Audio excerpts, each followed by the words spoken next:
Okay, good afternoon, everyone. Welcome to another webinar from the TUC.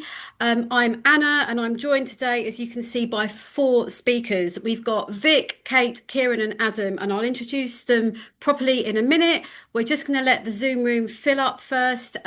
While you're waiting, please do say hi in the chat. And tell us your union, maybe where you work, and use it to share some tips and ideas a bit later. You're all very welcome.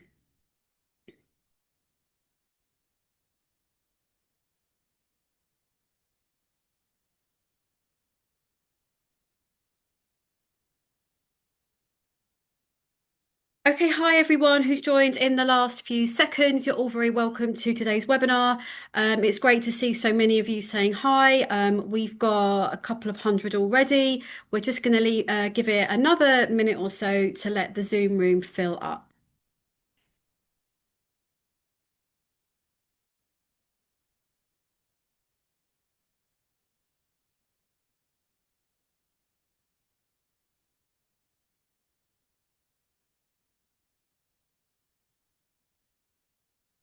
Okay, hi everyone. I will start with a little bit of webinar housekeeping. So, welcome to today's webinar. I'm Anna and I'm joined by four speakers. We've got Vic and Kate, who both work with me at the TUC, and we've got Kieren from Prospect and Adam from CWU. We're going to be hearing from all of them shortly. So, if this is your first webinar, very welcome. If it is your second or subsequent, welcome back. We do have live captions on today's broadcast, so if you'd like to follow along with them, please click the closed captions button, which is at the bottom of the screen. We are, of course, also recording this, so if you need to drop out or you want to check something, we'll be sending a link to the recording of today after the webinar, along with any resources that we talk about or things that you might find useful as part of today's subject. We have kept some time for questions to our speakers, so do post in the Q&A panel. Again, it's at the bottom of the screen. There's a button that says Q&A in a speech bubble. Post your questions there and we'll get to as many of them as we can. And it's great to see so many of you already saying hello in the chat and telling us your union, where you are. So today's webinar is a bit different for us. We're talking about a TUC campaign that's called Unity Works, and we're going to be hearing about the campaign, and we're going to be hearing about some examples from workplaces and work that unions have been doing from Adam and from Kieren. Now, I've got a little prop here, so hopefully you're all going to be able to see it. So maybe some of you have seen this. I'm just going to put it in front of me for a sec.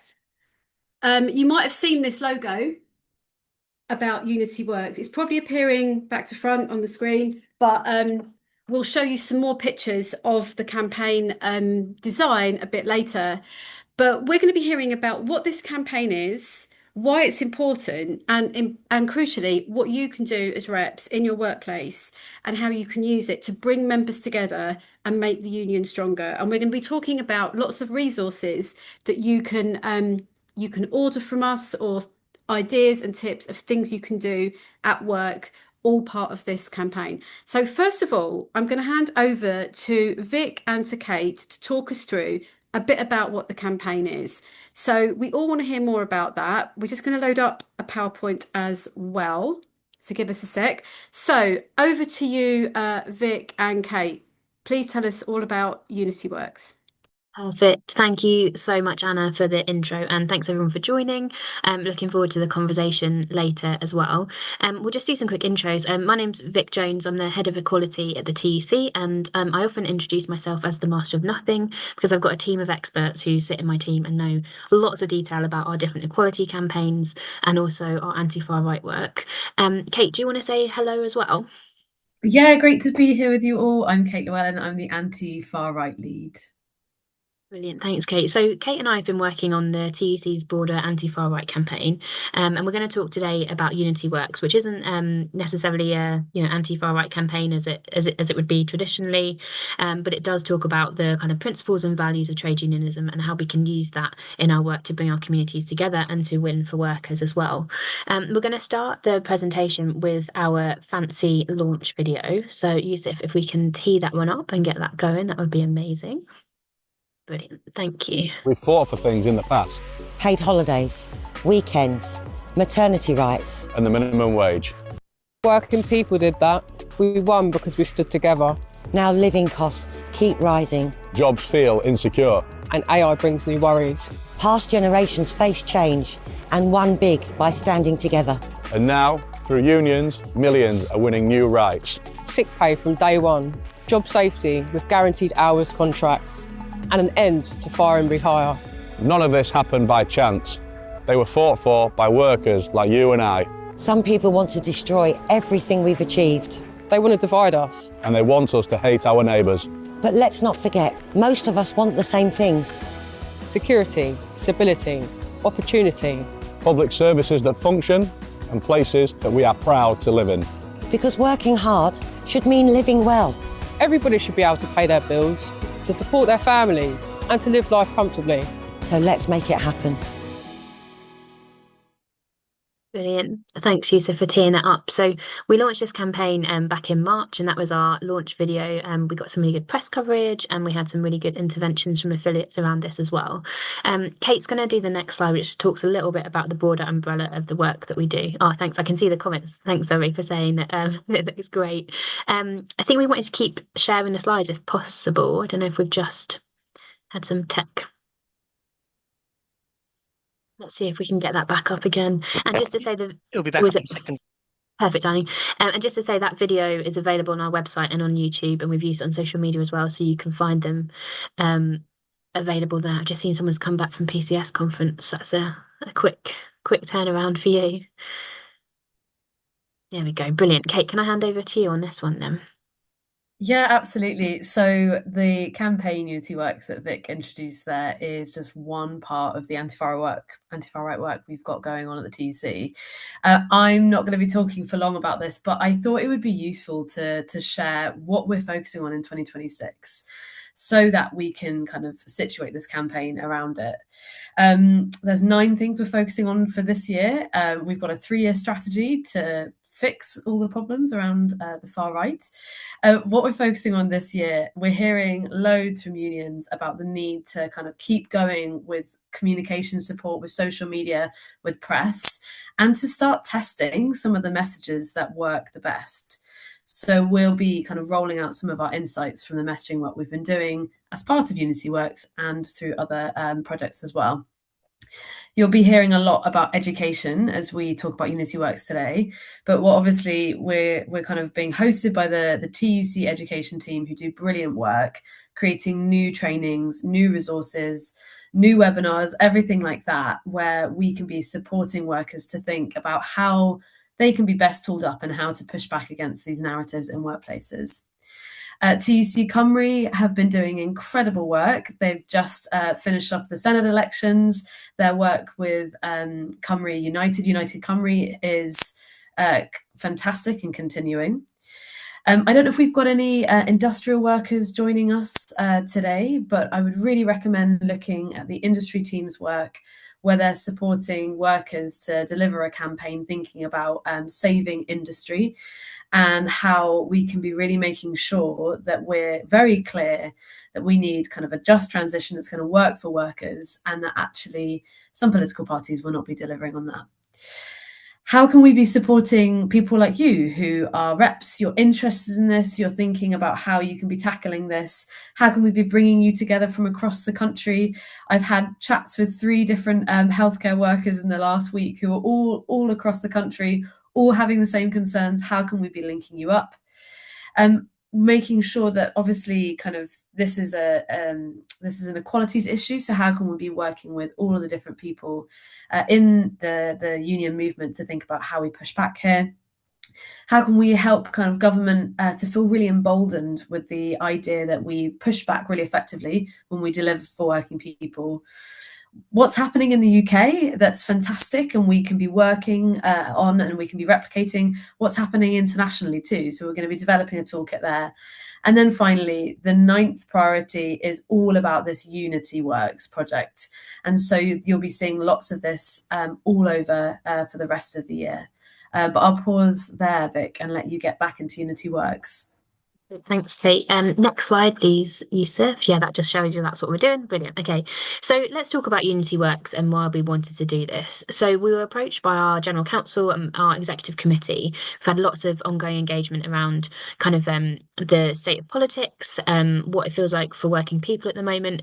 And we really wanted to create a campaign that is really clearly a pro-worker campaign that focuses in on kind of delivering that change that people need to see. We want to offer a credible alternative, and we want to kind of reinstill that hope that people feel as well. So it's not an anti-far right campaign. I know it sits under the umbrella of our anti-far right work, but this campaign is very much about focusing on workers' rights and focusing on how we can rebuild that positive alternative vision for hope in this country. I think there's something really key in here about it being a sustained long-term organising initiative. So this isn't a one-off thing. This is going to take us right up to the next general election. And we're looking at markers every sort of 6 weeks or so, looking at different industries, but also looking at different interventions that we can make that help us to kind of amplify the voice of working people in this country. Next slide, please. I feel like, everyone makes the same joke, don't they, about saying next slide, please. So I'll refrain from doing it. So what we wanted to do when we started looking at Unity Works is we want everything that we do to be evidence-based. So one of the key pillars of our strategy is around making sure that we are impactful and that everything we do is rooted in evidence that shows us it's going to have, the reach that we want it to have. So I'm going to run through in the next couple of slides a little bit about the details of how we came up with Unity Works, just to give you a bit of insight in terms of the thinking that went behind it, but also to share some of those hopeful messages that landed really well with people. So as I said, everything is evidence-based. We want to be credible, and that's why we talk about workers so much. We are the trade union movement. We are the movement of workers, and we want to be able to talk about people's day-to-day experiences. I think that key thing there about people, we need people to feel hopeful, is crucial here, because if you talk to people in your workplaces, in your communities, it feels like there's not much opportunity for us to get things better and to make things better. And as you saw from that video, unions have repeatedly won again and again for working people, and we have that power and we have that agency to make things better. The only other point I'd highlight here is around that positive economic vision, and I'll talk about that in a bit more detail towards the end of the campaign. But it's really an opportunity for us to pitch to the government, to political parties, and to say, look, this progressive idea, this is what cuts through with workers, this is what we need to see in terms of government interventions, but also it's how you empower workplace reps and activists to make change in their workplaces too. So next slide, please.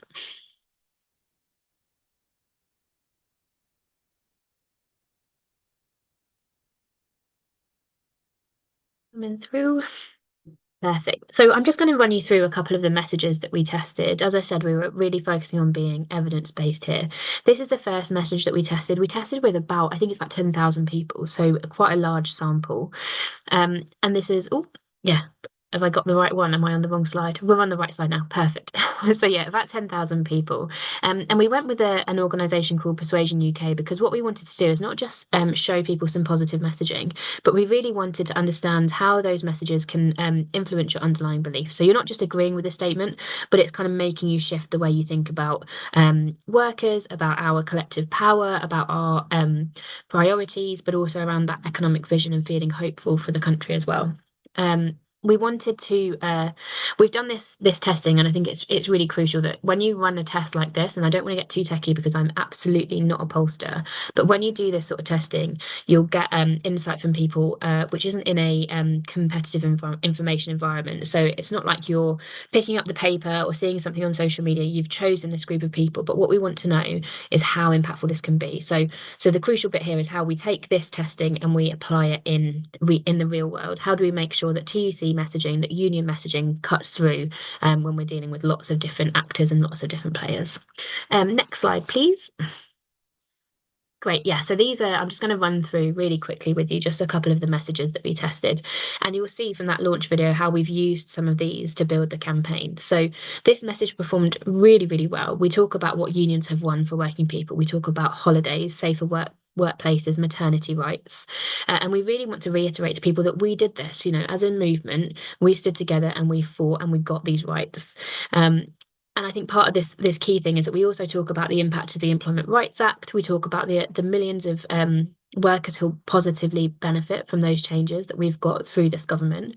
And we'll also say that there's more that we can do. Working people still have the power to shape the future. And that was the key message on that one. So it's quite an optimistic message. I think relying on our kind of base and where we've come from as a movement helps us to build that credibility, which is one of the key things that we were looking for here as well. The next slide, please. Perfect.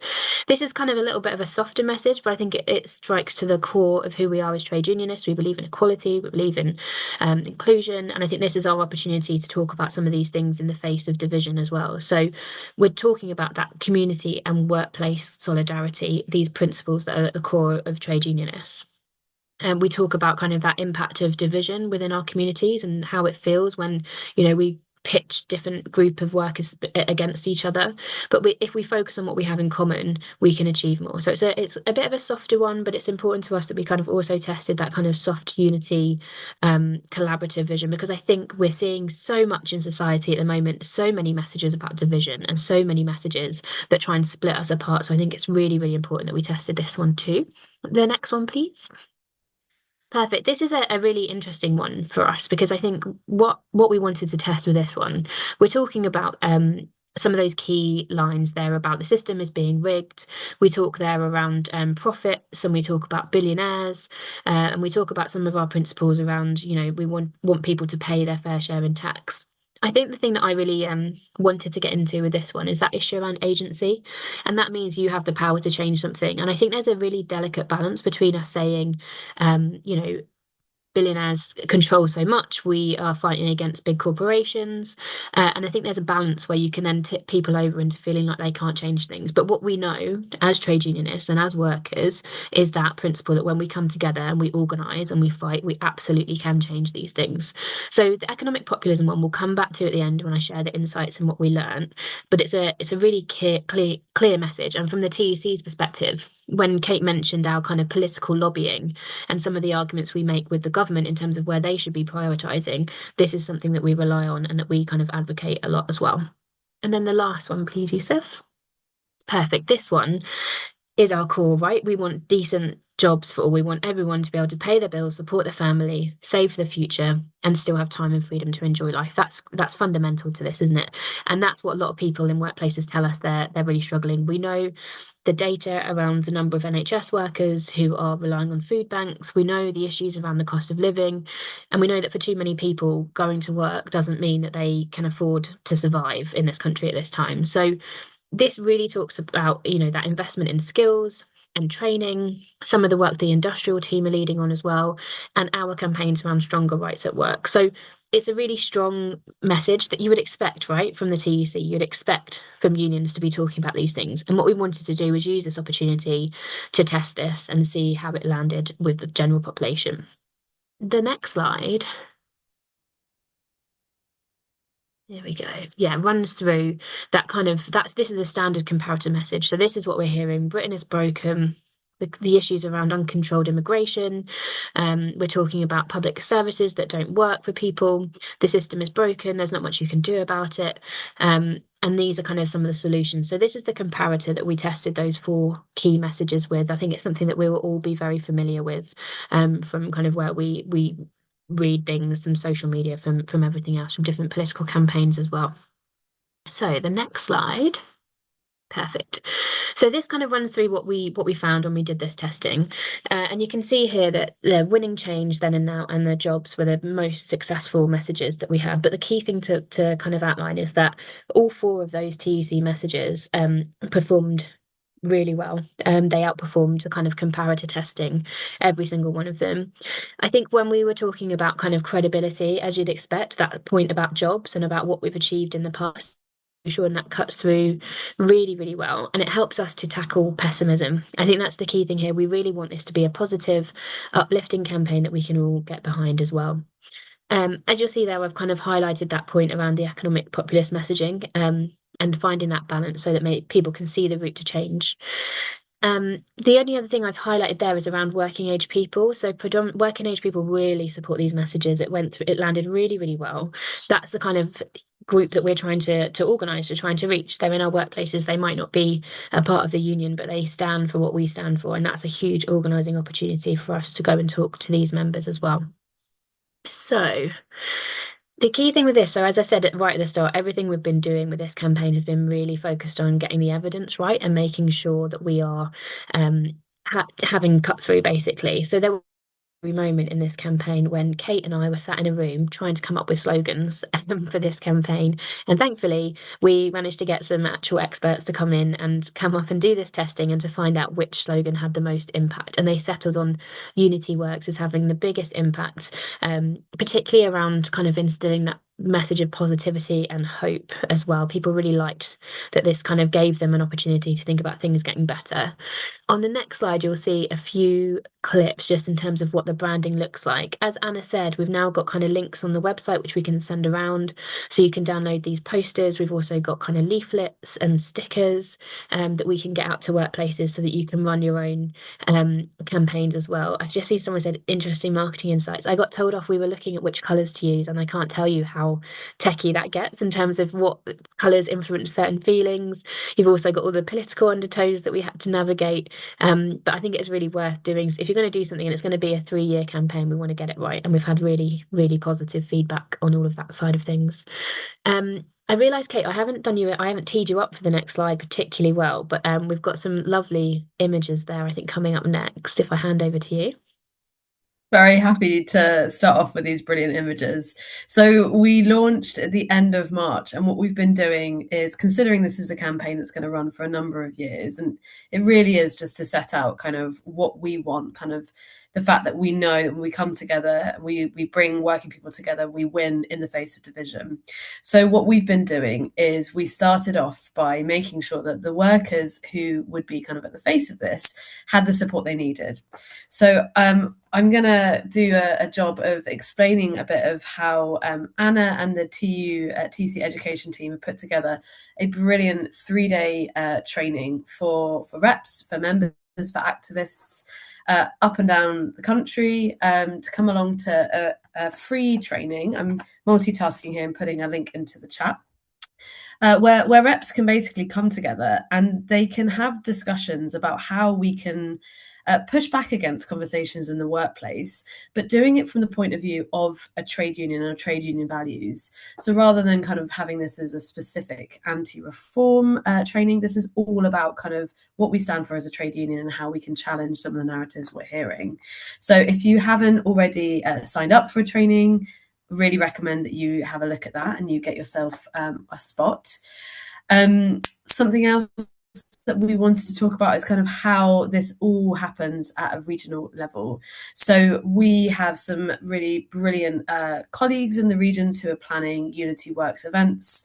I'm going to be coming to Leeds on the 30th of May to talk at the Trades Council conference as well.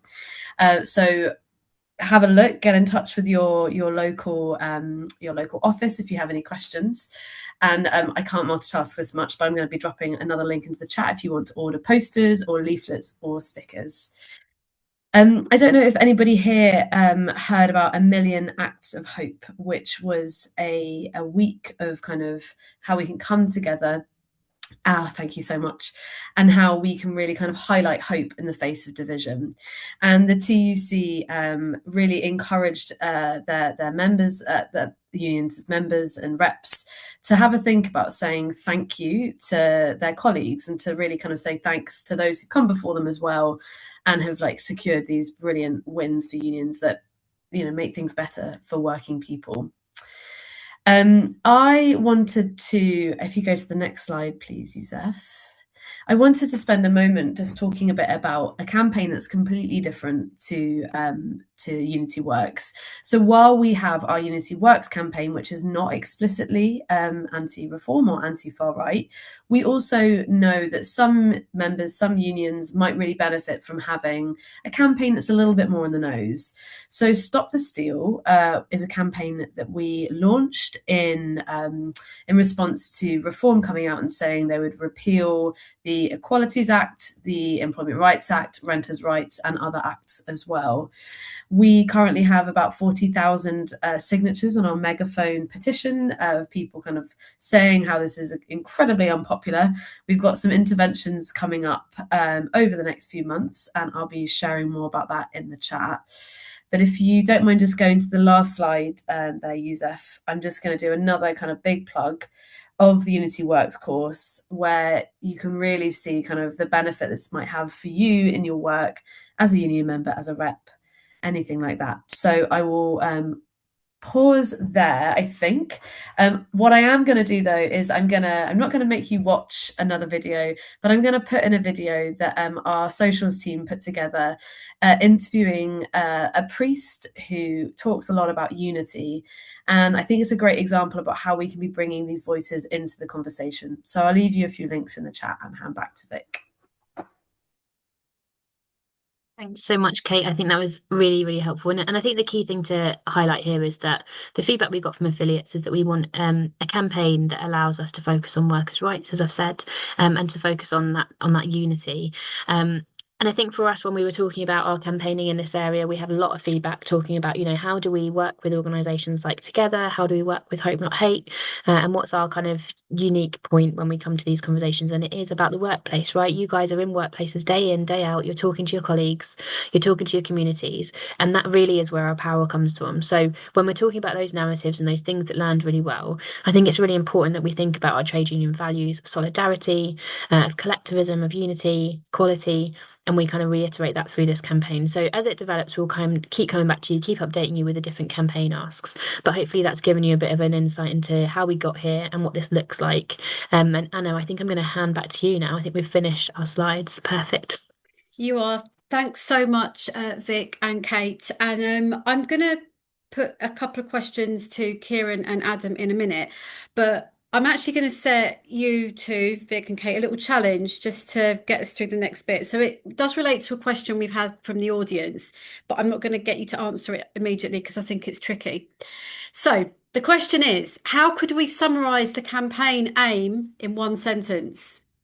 Right, maybe you've been asked this before, but I'll let you think about it while we just get some thoughts from Kieren first, and then Adam. So Kieren works for Prospect, and he's going to tell us about some of the work Prospect have been doing in this area.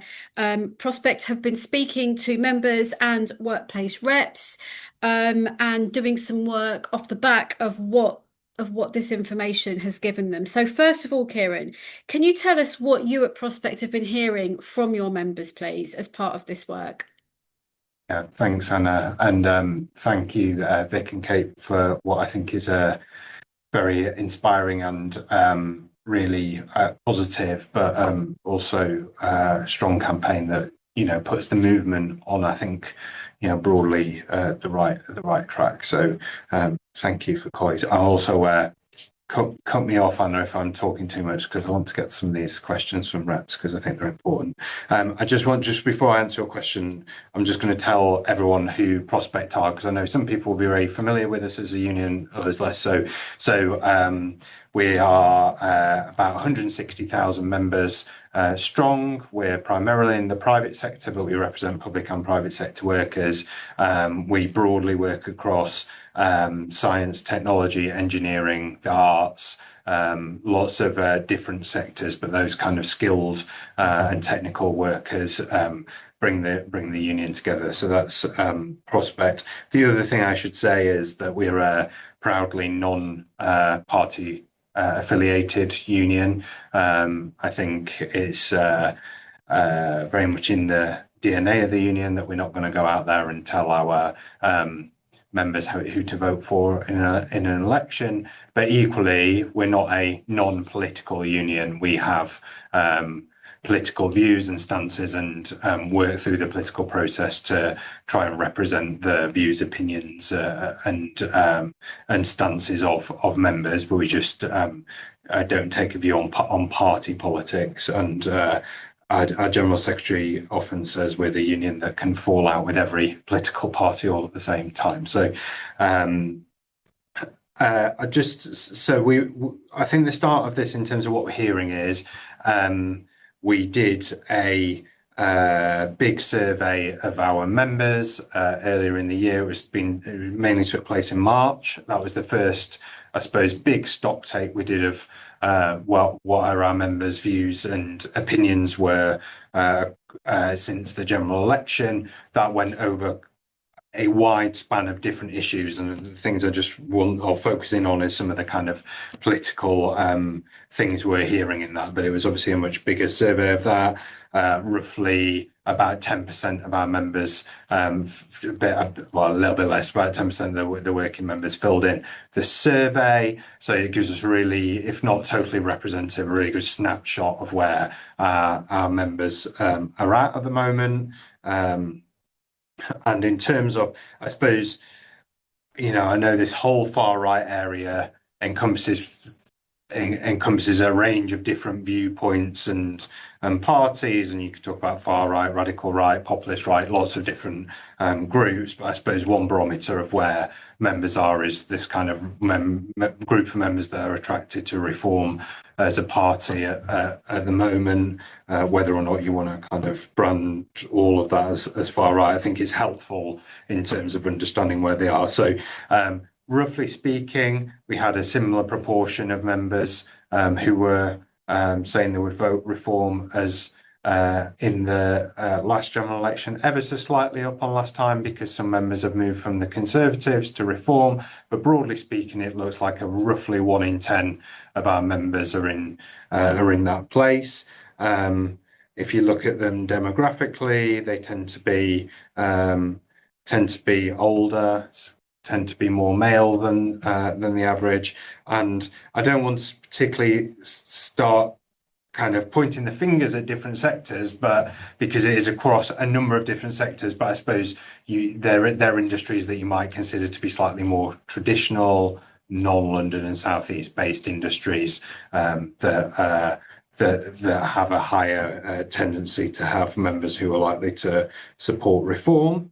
One thing that jumped out to us was that there was no difference in how likely someone was to be a union rep in that group or not. It wasn't that this was particularly about members, and it wasn't about reps. It was kind of similar across the two. However, when we measured the engagement with the union of different groups of members, reform voting members were noticeably less engaged with the union overall than our members generally. And I suppose in terms of the issues that we're raising, I think one thing that we found, which I think really chimes with the Unity Works campaign, is that even in this group, the support for the Employment Rights Act was high and was similar to members overall. Vast majority of these members support the ERA. One area particularly that they seemed to support was around flexibility in working hours or patterns.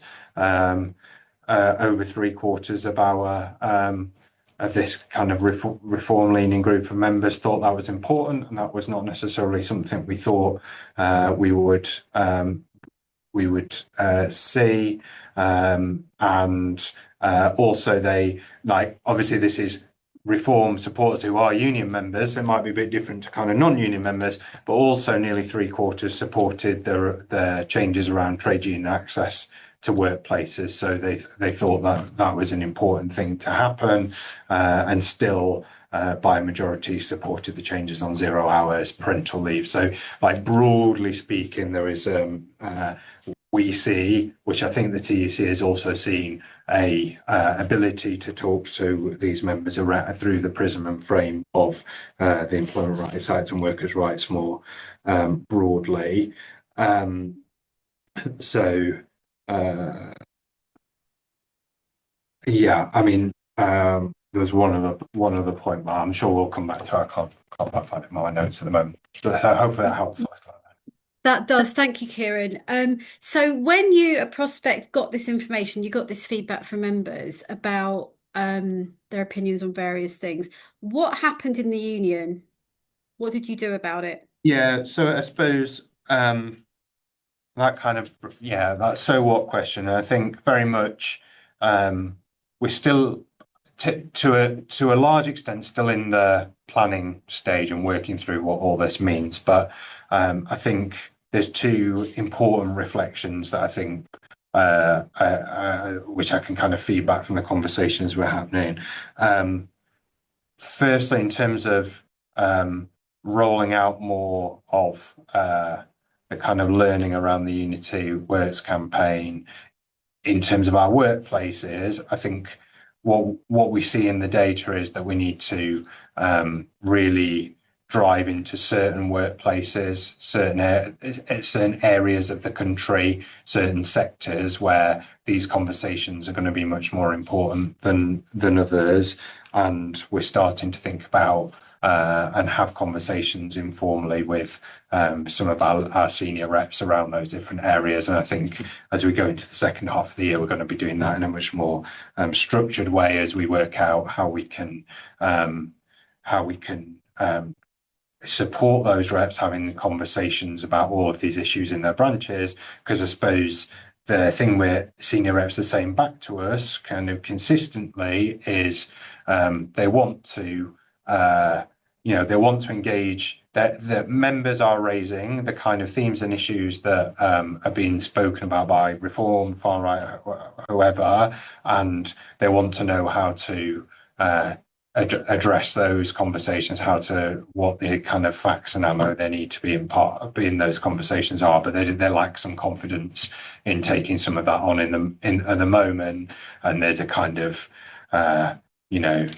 a sense of, well, let's try and put it to one side because we don't really know how to deal with that. So kind of designing that is our next task and moving forward with that. So I think that's the bit that speaks to the Unity Works part.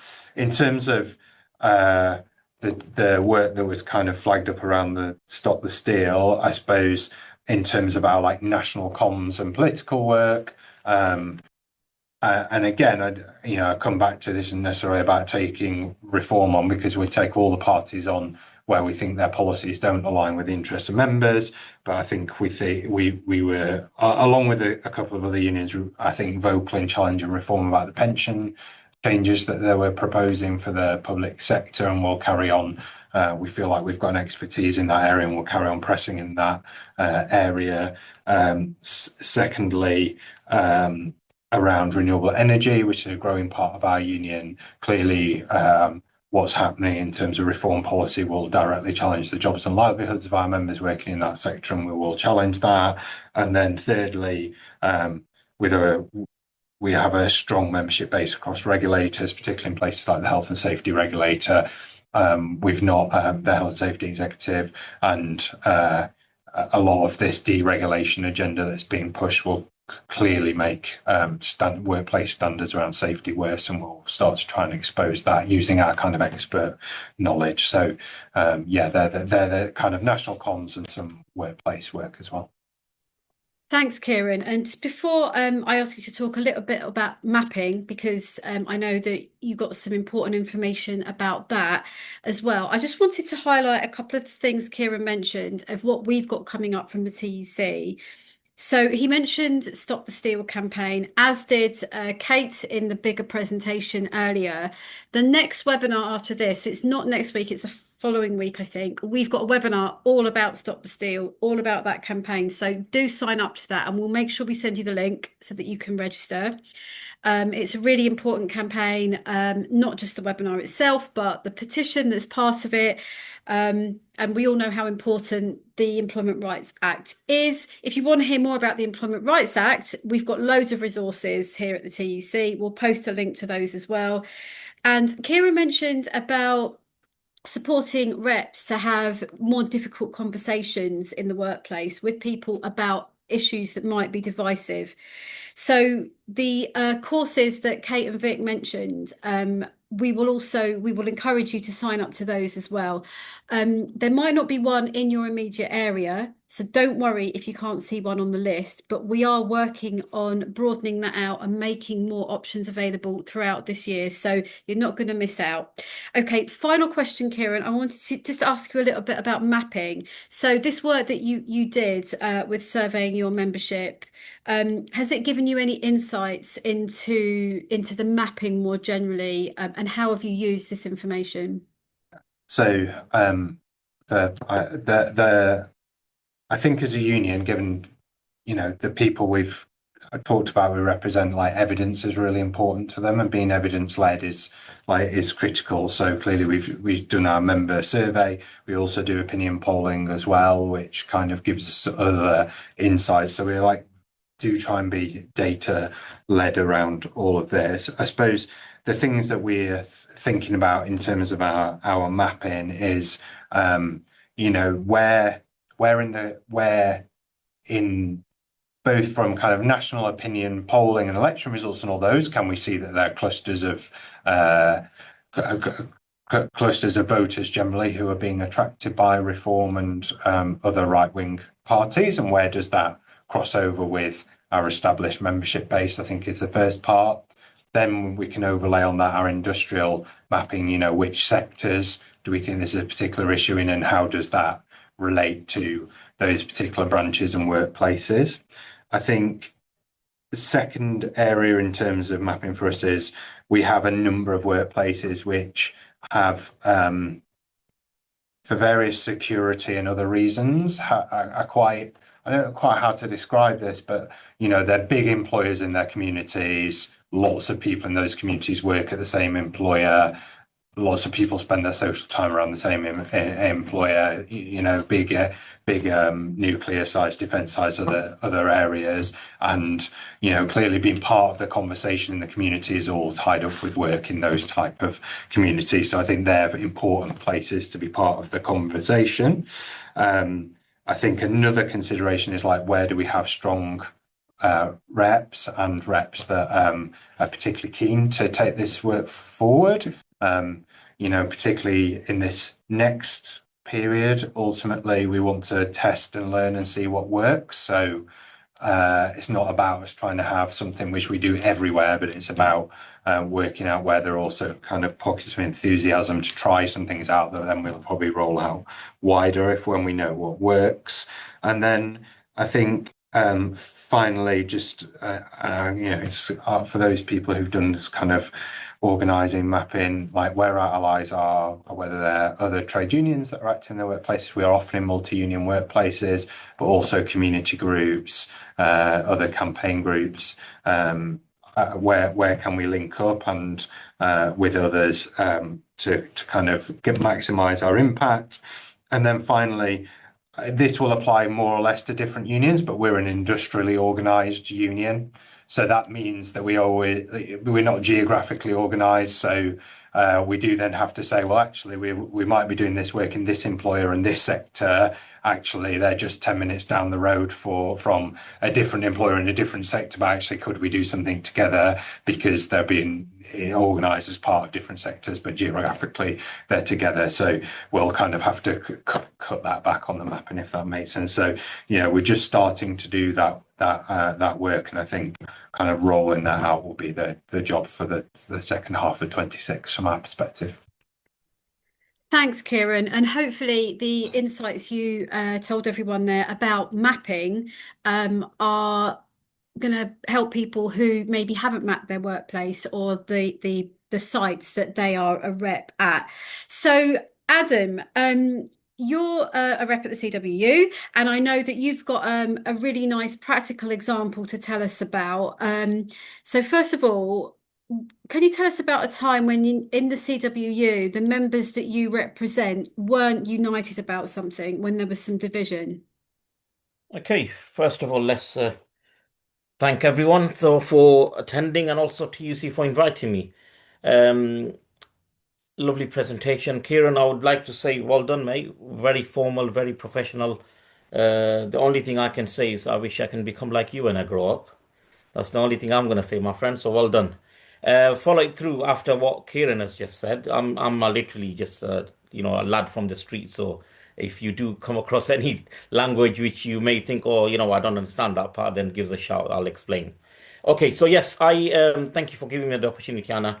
We a few years ago we had an agreement which we negotiated on our behalf of our members. But unfortunately, there was a massive divide on whether the agreement, because what happens is, I'm sure everyone knows about it, but just as a not out of patronizing anyone, but just to explain how it works in our union, that we will negotiate an agreement and then we will ballot the members and get their support accordingly. So unfortunately, there was a divide in the view about how we should actually vote on that agreement. And there was a massive concern for us locally and nationally as well, that where is this going to go? We were thinking that it could be 40-60, or it could be less than thing, and it may not go forward. So then we started campaigning, we started speaking. There was three strategies we put in place. One of them was we contacted individuals, asking them for information with regards to if there is any further information they needed about the agreement. So we did literally telephone calls to members. The other aspect of us getting to speak to individual was actually physically going around speaking to individual members and explaining the agreement to them, because there was a lot of confusion about what exactly the agreement meant. So we spoke to individual people as well at the same time, contacting them through a telephone service. And we also held some gate meetings. So what we did is before the shift, people started their shifts. They specifically would, we would request them to attend for maybe 15, 20 minutes. And they did. We had massive, in the people in their thousands attending those meetings, when we would explain the agreement and, request them to vote accordingly. Yes, it was their decision at the end of the day, but we managed, eventually we managed to get over 80% of the support on that, despite having that fear. But the campaign and the support and the way we went about it throughout nationally, whether it was telephone calls, face-to-face meetings, or even these gate meetings we did, it played a massive part, and then eventually got that carried. So these are the three things we did, and anytime there is an issue nowadays, I use that as an example, and we constantly go and speak to our members to ensure that we do support them with regards to that. But yeah, it was quite a success. Initially, it was a bit of a concern, but eventually, it was a massive success for us. That's great, Adam. And I think what's really important that you've highlighted there is you're not necessarily doing anything new in what a rep does every day, every week. You're just maybe doing more of it. So talking Correct. to members, meeting members, explaining the issue or the campaign or the agreement or whatever it is in the workplace that is causing concern. It's what a rep does day in, day out. You're just highlighting how it can bring people together, which is Correct. really great. So I'm going to Correct. turn to some of the questions we've received from the audience because we've not got a lot of time left, but I want to cover some of those. So Vic and Kate, I'm not sure which one of you wants to take this, but we've had a question about a campaign specifically targeting women. They're half the population, they're often in low paid, caring frontline work, and that they may be particularly at risk from reform policies. So what are we doing at the TUC around this? Do we have a specific campaign? Why? Why not? I'll go first, and then Kate, you do want to fill in any gaps. Perfect. It's a great question, and thanks, Kieren and Adam, for your contributions, because I think it's so helpful to hear from affiliates about what's going on, and particularly that point about kind of bringing people together on particular issues. So, in terms of the women's space, we're doing a lot of work. So, the motion that went to TC Congress last year from our women's conference was around tackling misogyny in the far right, and we commissioned some really interesting research, which I think a lot of you will find really, really interesting. We're going to publish it shortly, looking at kind of misogyny, but also looking at like online hate and what that looks like, particularly gaining some insights in terms of how the far right organise there, what that looks like, and how that is moving into kind of real life, and what that looks like, particularly in the education sector, which I think is really crucial here as well. We've heard a lot from the education unions about their experiences in schools. So the research, as I've said, I've banged on about this a lot. You'll be sick of me saying it, but everything we're doing is trying to be evidence-led at the moment. So the research is really, really helpful. It's insightful. It's focusing on kind of that digital space as well as some of the experiences of members in the workplace at the moment. But to go alongside that, we're doing some work with TC Ed and some other external partners on some work around misogyny and some education specifically on misogyny. So, as a bit of a tangent, and I won't talk for too long, Anna, because I could go on about this for ages, but the TUC has been doing a lot of work on tackling sexual harassment, and we've got some brilliant training that rolls out around building preventative cultures. And some of the feedback we were getting from the trainers delivering those sessions and having those conversations with affiliates was that sometimes you need to go back to the basics and talk about what misogyny looks like in workplaces today, what misogyny looks like online, and how that translates into workplaces and communities. So, having had those conversations, got this research, got the support of the Women's Committee and Congress, we're kind of pulling that all together. So, it's going to be a new intervention from us that has education content that supports the research that we've done and rolls out that way. Kate, I'm going to pause there in case there's anything I've forgotten on that campaign, because I know there are so many strands of it in terms of the women's space. No, I think you covered that completely. There were just two things I wanted to mention, which is under Stop the Steal, we know that women are going to be one of the main groups who'd be losing out on rights. So we are thinking about how to kind of bring that in. And I wanted to point to Pregnant Then Screwed and the Women Budget Group's recent press work, where they highlighted kind of women who are going to be at risk of losing jobs, losing rights. So we're kind of also working more broadly with the women's sector. And then I also just wanted to say one of the things that we maybe haven't touched on so far is how far-right groups are spreading kind of false narratives around violence against women and girls. And so we're thinking with the press team, with our brilliant women's officer, about how we can be responding to this as the TUC. Thanks, Kate and Vic. And there is also, if any of you've been following what's been going on in the chat, there's a bit, a few examples and discussion there about some of the issues that women face with the policies, proposed policies from reform. So do have a read of that as well. Okay, Kieren, I've got a question for you. Oh, Adam. Okay, if I just come in with regards to what we're doing with regards to the far right and the courses we're about to work on. Is that all right?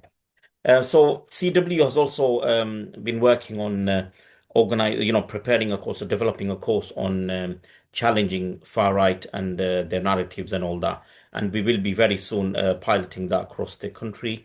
We will be delivering courses specifically. And also we've recently just trained about 40 trainers on sexual harassment training as well. So I'll just make you aware that we are doing that as well, and we will be working in conjunction with its TUC accordingly. Yeah, but thank you for the opportunity.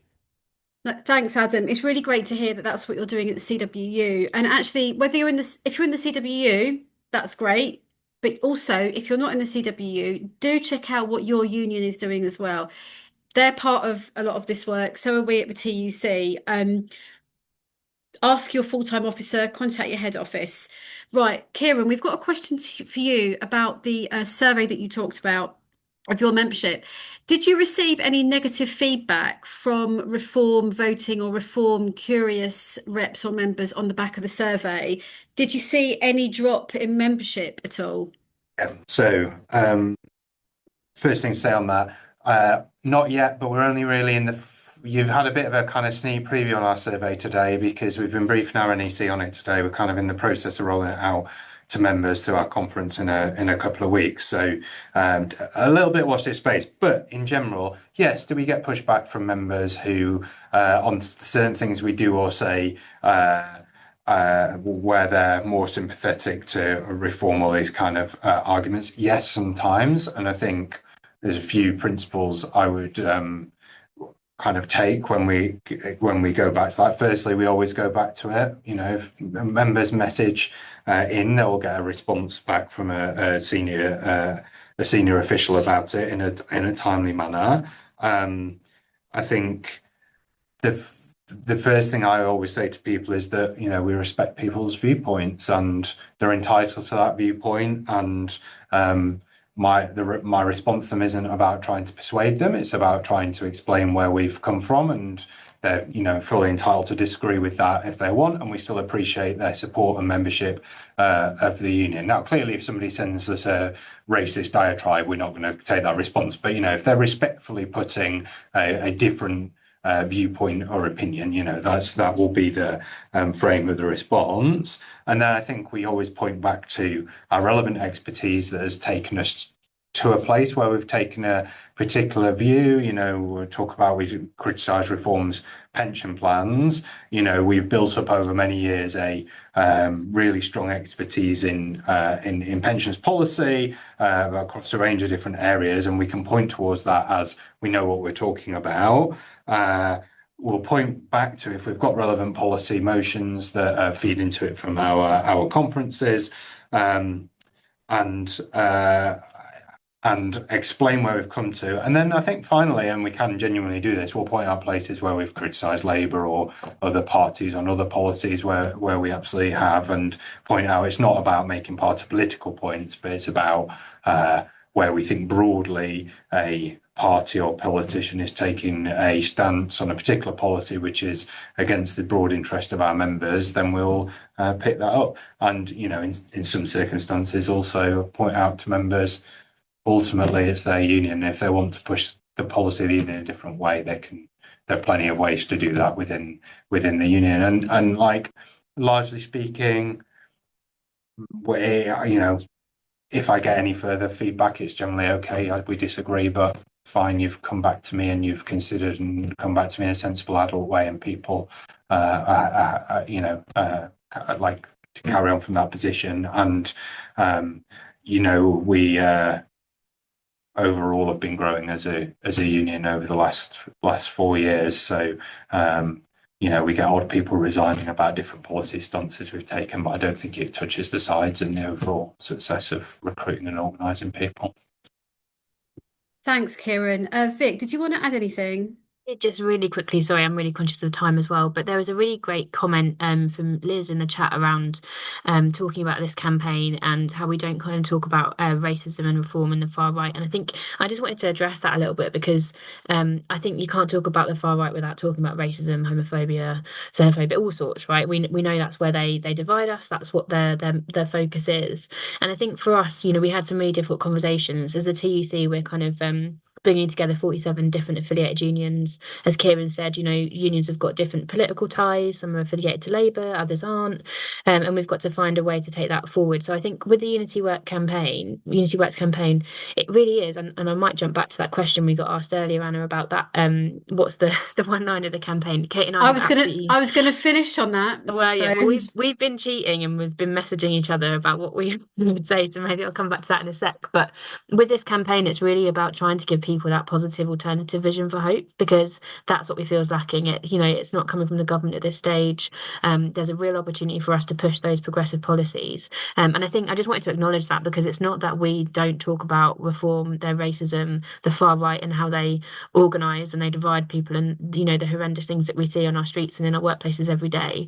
But I think this campaign is slightly separate from the kind of broader anti-far right work that we do as well. So should I jump in with my suggestion in terms of what that answer to that tricky question is? Yeah. Before you do, we had one or two added to the chat, and I tried to jot them down while everyone was speaking. So I'll read one of them out. I'm really sorry I didn't write down the name of the viewer, but I think it's quite a good one. So let's see if Vic and Kate like it. Bringing workers and communities together for a world where everyone thrives. Yeah, they're nodding.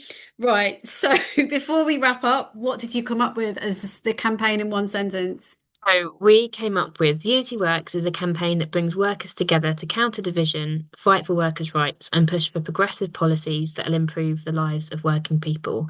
Can you tell I work in a policy job with that very wordy response to that question? I think that's really good. And actually, a viewer has just posted as well, for a better workplace and a better world. Absolutely. I think that is a lovely sentence to finish on.